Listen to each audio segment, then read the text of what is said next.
The Melian Dialogue, 416 BC, by Thucydides. The next summer, Alcibiades sailed with 20 ships to Argos, and seized the suspected persons still left of the Lacedaemonian faction to the number of 300, whom the Athenians forthwith lodged in the neighbouring islands of their empire. The Athenians also made an expedition against the Isle of Melos, with 30 ships of their own, 6 Chian and 2 Lesbian vessels, 1,600 heavy infantry, 300 archers, 20 mounted archers from Athens, and about 1,500 heavy infantry from the Allies and the Islanders. The Melians are a colony of Lacedaemon that would not submit to the Athenians like the other islanders. At first it remained neutral and took no part in the struggle, but afterwards, upon the Athenians using violence and plundering the territory, assumed an attitude of open hostility. Cleomedes, son of Lycomedes, and Tysaeus, son of Tisimachus, the generals, encamping in their territory with the above armament, before doing any harm to their land, sent envoys to negotiate. These the Melians did not bring before the people, but bade them state the object of their mission to the magistrates and the few, upon which the Athenian envoys spoke as follows. Athenians, since the negotiations are not to go on before the people, in order that we may not be able to speak straight on without interruption, and deceive the ears of the multitude by seductive arguments which would pass without refutation, for we know that this is the meaning of our being brought before the few. What if you who sit there were to pursue a method more cautious still? Make no set speech for yourselves, but take us up at whatever you do not like, and settle that before going any farther. And first tell us if this proposition of ours suits you. The Melian commissioners answered, To the fairness of quietly instructing each other as you propose, there is nothing to object, but your military preparations are far too advanced to agree with what you say, as we see you are come to be judges in your own cause, if we prove to have right on our side, and refuse to submit, and in which contrary case, slavery. Athenians, if you have met to reason about presentiments of the future, or anything else than to consult for the safety of your state upon the facts that you see before you, we will give over, otherwise we will go on. Melians, it is natural and excusable for men in our position to turn more ways than one, both in thought and utterance. However, the question in this conference is, as you say, the safety of our country, and the discussion, if you please, can proceed in the way which you propose. Athenians, for ourselves, we shall not trouble you with specious pretences, either of how we have a right to our empire because we overthrew the Mede, or are now attacking you because of a wrong you have done to us, and make a long speech which would not be believed. In return, we hope that you, instead of thinking to influence us by saying that you did not join the Lacedaemonians, although their colonists, or that you have done us no wrong, will aim at what is feasible, holding in view the real sentiments of us both, since you know as well as we do that right, as the world goes, is only in question between equals in power, while the strong do what they can, and the weak suffer what they must. Melians, as we think, at any rate it is expedient, we speak as we are obliged, since you enjoin us to let right alone and talk only of interest, that you should not destroy what is our common protection, the privilege of being allowed in danger to invoke what is fair and right, even to profit by arguments not strictly valid if they can be got to pass current. And you are as much interested in this as any, as your fall would be a signal to the heaviest vengeance, and an example for the world to meditate upon. Athenians, the end of our empire, if it should end, does not frighten us. A rival empire like Lacedaemon, even if Lacedaemon was our real antagonist, is not so terrible to the vanquished as subjects who by themselves attack and overpower their rulers. This, however, is a risk that we are content to take, for we will now proceed to show you that we are come here in the interest of our empire, and that we shall say what we are now going to say, for the preservation of your country, as we would fain exercise that empire over you without trouble, and see you preserved for the good of us both. Melians, and how, pray, could it turn out as good for us to serve you as for you to rule? Athenians, because you would have the advantage of submitting before suffering the worst, and we should gain by not destroying you. Melians, so that you would not consent to being our neutral, friends instead of enemies, but allies of neither side.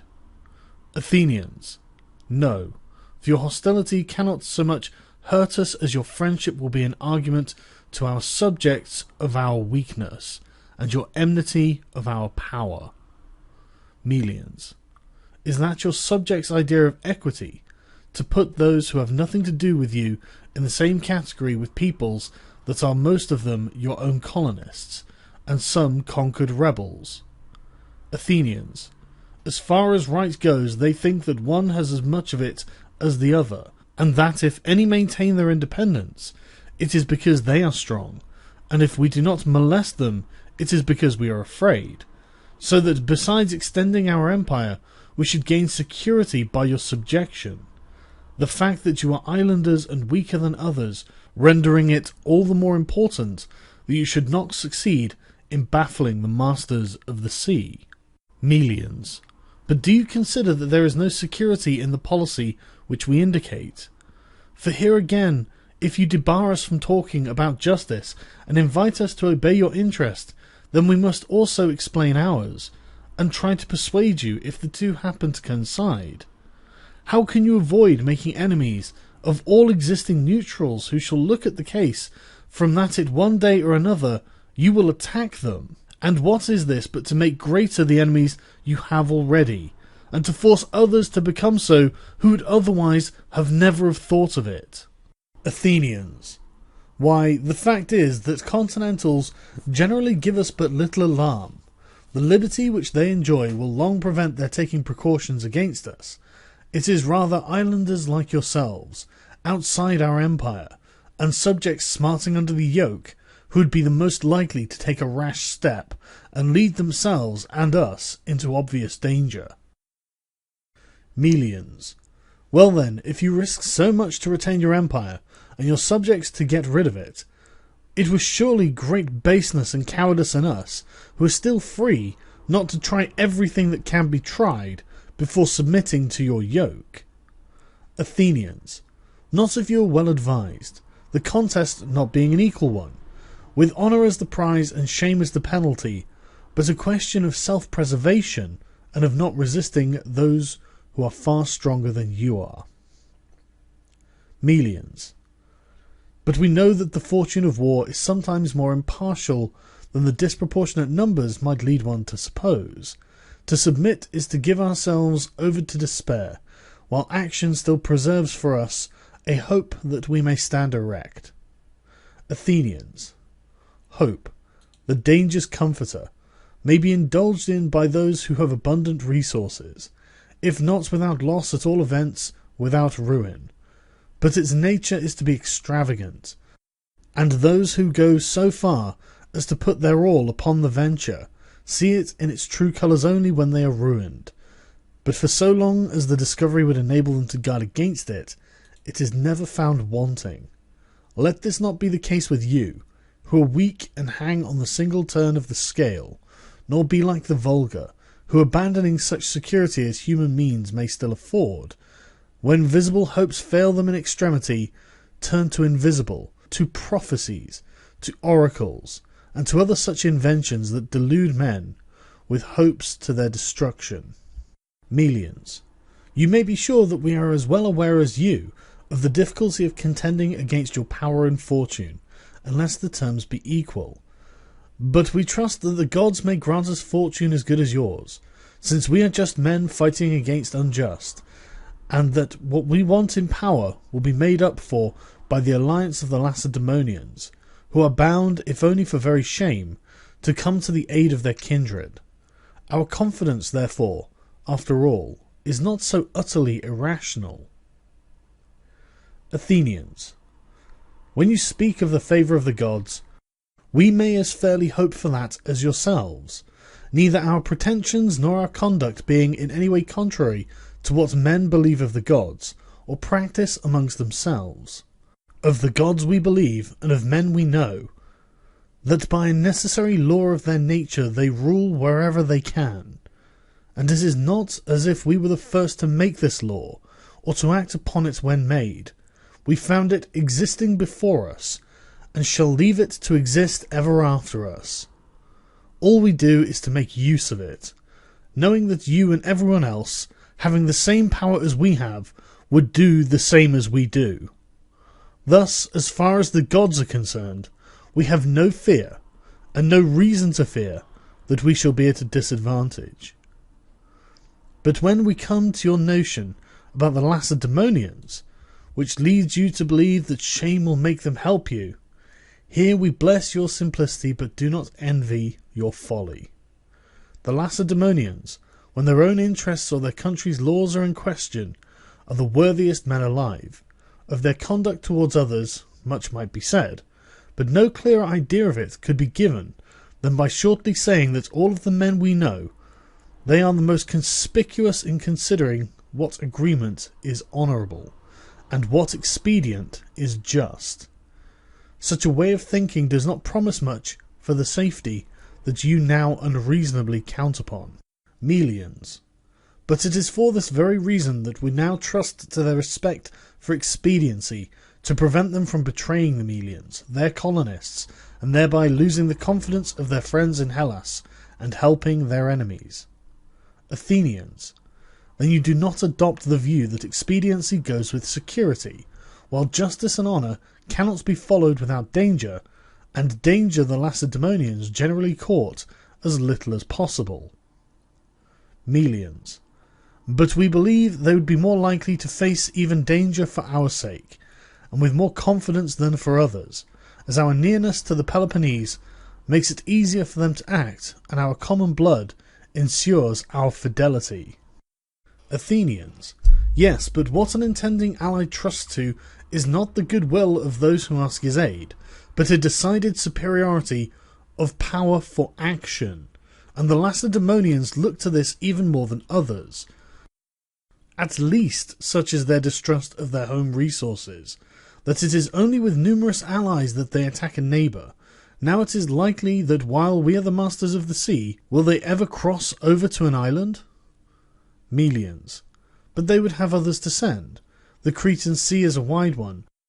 It is more difficult for those who command it to intercept others than for those who wish to elude them to do so safely. And should the Lacedaemonians miscarry in this, they would fall upon your land and upon those left of your allies whom Brasidas did not reach. And instead of places which are not yours, you will have to fight for your own country and your own confederacy. Athenians. Some diversion of the kind you speak of you may one day experience, only to learn, as others have done, that the Athenians never once yet withdrew from a siege for fear of any. But we are struck by the fact, after saying you would consult for the safety of your country, in all this discussion you have mentioned nothing which men might trust in and think to be saved by. Your strongest arguments depend upon hope and the future, and your actual resources are too scanty as compared with those arrayed against you, for you to come out victorious. You will therefore show great blindness of judgment, unless, after allowing us to retire, you can find some counsel more prudent than this. You will surely not be caught by the idea of disgrace, which in dangers that are disgraceful, and at the same time too plain to be mistaken, proves so fatal to mankind, since in too many cases the very men that have had their eyes perfectly open to what they are rushing into, let the thing called disgrace, by the mere influence of a seductive name, lead them on to a point at which they have become so enslaved by the phrase as to in fact fall wilfully into hopeless disaster, and incur disgrace more disgraceful as the companion of error than when it comes as the result of misfortune. This, if you are well advised, you will guard against, and you will not think it dishonourable to submit to the greatest city in Hellas, when it makes you the moderate offer of becoming its tributary ally without ceasing to enjoy the country that belongs to you, nor when you have the choice given to you between war and security will you be so blinded as to choose the worse. And it is certain that those who do not yield to their equals, who keep terms with their superiors, and are moderate towards their inferiors, on the whole succeed best. Think over the matter, therefore, after our withdrawal, and reflect once and again that it is for your country that you are consulting, that you have not more than one, and upon this one deliberation depends its prosperity or ruin. The Athenians now withdrew from the conference, and the Melians, left to themselves, came to a decision corresponding with what they had maintained in the discussion, and answered, "Our resolution, Athenians, is the same as it was at first. We will not in a moment deprive of freedom a city that has been inhabited these 700 years, but we put our trust in the fortune by which the gods have preserved it until now, and in the help of men, that is, of the Lacedaemonians, and so we will try and save ourselves.